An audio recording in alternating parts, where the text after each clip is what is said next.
Hello বন্ধুরা, আপনারা দেখছেন ডিজিটাল সবকিছু ইউটিউব চ্যানেল। তো বন্ধুরা, নতুন বেতন কমিশন নিয়ে এক গুরুত্বপূর্ণ আপডেট সামনে এসেছে, যেটাতে সরকারি কর্মচারীদের জন্য বিশেষভাবে খুশির খবর। কারণ রাজ্যের মতামত জানতে চাইল কেন্দ্র। তাহলে কেন্দ্রীয় সরকারের প্রতিক্রিয়া কি, বা এ বিষয়ে রাজ্যের সরকারি কর্মীদের কি রকম প্রভাব পড়বে? বিভিন্ন বিষয় নিয়ে একাধিক প্রশ্ন থেকে যায়, যেগুলো সরকারি কর্মচারীদেরকে একটু ভাবিয়ে তোলে। তাই সমস্ত বিষয়গুলিকে নিয়ে আজকের ভিডিওটি অত্যন্ত গুরুত্বপূর্ণ।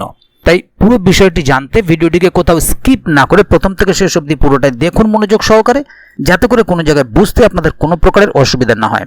এছাড়াও আপনি যদি আমাদের চ্যানেলে প্রথমবার হয়ে থাকেন, তাহলে অবশ্যই চ্যানেলটিকে সাবস্ক্রাইব করে বেল আইকনটি প্রেস করে অল নোটিফিকেশনে ক্লিক করে দেবেন, যাতে করে আমাদের চ্যানেলে যখনই কোনো নতুন ভিডিও আপলোড হবে তা সরাসরি আপনার কাছে পৌঁছে যায়। তো চলুন দেখে নেওয়া যাক এখানে মূল বিষয়টি ঠিক কী বলা হচ্ছে। এখানে দেখুন, একটি আর্টিকেল প্রকাশিত হয়েছে, 8th পে কমিশন, নতুন বেতন কমিশনের তোড়জোড়, রাজ্যের মতামত চাইল কেন্দ্র। সরকারি কর্মীদের জন্য বড় খবর। নতুন বেতন কমিশন নিয়ে একটি গুরুত্বপূর্ণ আপডেট সামনে এসেছে, যা সমস্ত সরকারি কর্মীদের, বিশেষ করে রাজ্য সরকারি কর্মচারী এবং শিক্ষকদের জন্য অত্যন্ত প্রাসঙ্গিক। লোকসভায় একটি প্রশ্নোত্তর পর্বে নতুন বেতন কমিশন সংক্রান্ত বিভিন্ন প্রশ্নের উত্তর দেওয়া হয়েছে, যা থেকে বেশ কিছু গুরুত্বপূর্ণ তথ্য উঠে এসেছে। এই আপডেটের ফলে সরকারি কর্মীদের বেতন কাঠামোয় বড় ধরনের পরিবর্তন আসার সম্ভাবনা তৈরি হয়েছে। লোকসভার প্রশ্নোত্তর পর্ব। লোকসভায় সম্প্রতি একটি প্রশ্নোত্তর পর্বে নতুন বেতন কমিশন গঠন নিয়ে একাধিক প্রশ্ন উত্থাপন করা হয়। প্রশ্নগুলির মধ্যে অন্যতম ছিল, কেন্দ্রীয় সরকারি কর্মীদের জন্য 8ম বেতন কমিশন গঠন করার কথা ছিল 2025 সালের জানুয়ারিতে, কিন্তু সেই বিষয়ে এখনো পর্যন্ত কোনো বিজ্ঞপ্তি জারি করা হয়েছে কিনা। যদি বিজ্ঞপ্তি জারি না হয়ে থাকে, তাহলে তার কারণ কি? 8ম কেন্দ্রীয় বেতন কমিশনের চেয়ারম্যান এবং সদস্যদের নিয়োগ কবে করা হবে এবং তাদের কাজের শর্তাবলী কি হবে? সংশোধিত বেতন কাঠামো কবে থেকে কার্যকর করা হবে? কেন্দ্র সরকারের প্রতিক্রিয়া। এই প্রশ্নগুলির উত্তরে কেন্দ্রীয় সরকার জানিয়েছে যে 8ম কেন্দ্রীয় বেতন কমিশন গঠন করার সিদ্ধান্ত নেওয়া হয়েছে।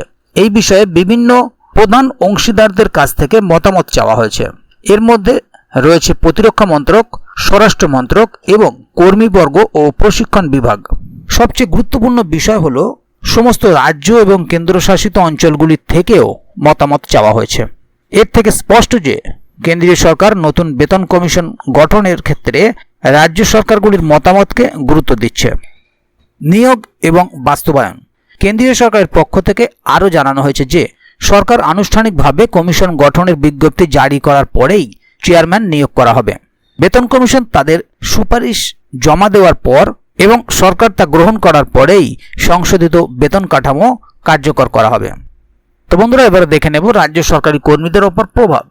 যেহেতু কেন্দ্রীয় সরকার রাজ্য সরকারগুলির থেকেও মতামত চেয়েছে, তাই মনে করা হচ্ছে যে 8ম বেতন কমিশনের সুপারিশগুলির প্রভাব রাজ্য সরকারি কর্মীদের ওপরেও পড়তে পারে। অতীতেও দেখা গেছে যে কেন্দ্রীয় বেতন কমিশনের সুপারিশের ভিত্তিতে রাজ্য সরকারগুলি তাদের কর্মীদের জন্য নতুন বেতন কাঠামো তৈরি করে। তাই এই নতুন বেতন কমিশন রাজ্য সরকারি কর্মীদের বেতন এবং অন্যান্য সুযোগ সুবিধা বৃদ্ধির একটি নতুন দিগন্ত খুলে দিতে পারে। এই মুহূর্তে সমস্ত সরকারি কর্মীরা অধীর আগ্রহে অপেক্ষা করছেন যে কবে নতুন বেতন কমিশনের চেয়ারম্যান এবং সদস্যরা নিযুক্ত হবেন এবং কবে থেকে এই নতুন বেতন কাঠামো কার্যকর হবে। আশা করা যায় খুব শীঘ্রই এই বিষয়ে আরও স্পষ্ট তথ্য পাওয়া যাবে। তাহলে বন্ধুরা, বুঝতেই পারছেন এখানে মূল বিষয়টি ঠিক কি বলা হলো। মূলত 8ম বেতন কমিশন গঠনের পাশাপাশি খুব স্বাভাবিকভাবেই এটা আশা করা হচ্ছে যে রাজ্য সরকারি কর্মীদেরও বেতন কাঠামো তৈরি হতে পারে।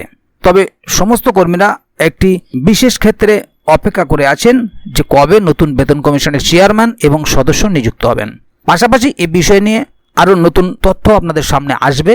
তাই এ বিষয়ে আগামী দিনে আরও নতুন তথ্য পেতে চ্যানেলটিকে সাবস্ক্রাইব করে অবশ্যই চ্যানেলের সঙ্গে থাকবেন, যাতে করে আগামী দিনে এই বিষয়ে যখনই কোনো নতুন আপডেট আসবে তা সরাসরি আপনাদের কাছে পৌঁছে যায়। তো বন্ধুরা, আজকের গুরুত্বপূর্ণ ভিডিও আপডেটটি এখানেই শেষ করছি। ভিডিওটি সম্বন্ধে আপনাদের মতামত এবং আপনারা কে কোথা থেকে ভিডিওটি দেখছেন অবশ্যই কমেন্ট বক্সে লিখে জানাবেন। ভিডিওটি ভালো লাগলে অবশ্যই একটি লাইক দেবেন এবং বন্ধুদের জানার সুবিধার্থে ভিডিওটিকে শেয়ার করবেন, যাতে তারাও বিষয়টি সম্বন্ধে জানতে পারে। ভিডিওটি শেষ পর্যন্ত দেখার জন্য অসংখ্য ধন্যবাদ। আবার দেখা হবে আগামী ভিডিওতে। ততক্ষণ পর্যন্ত ভালো থাকুন, সুস্থ থাকুন। ধন্যবাদ।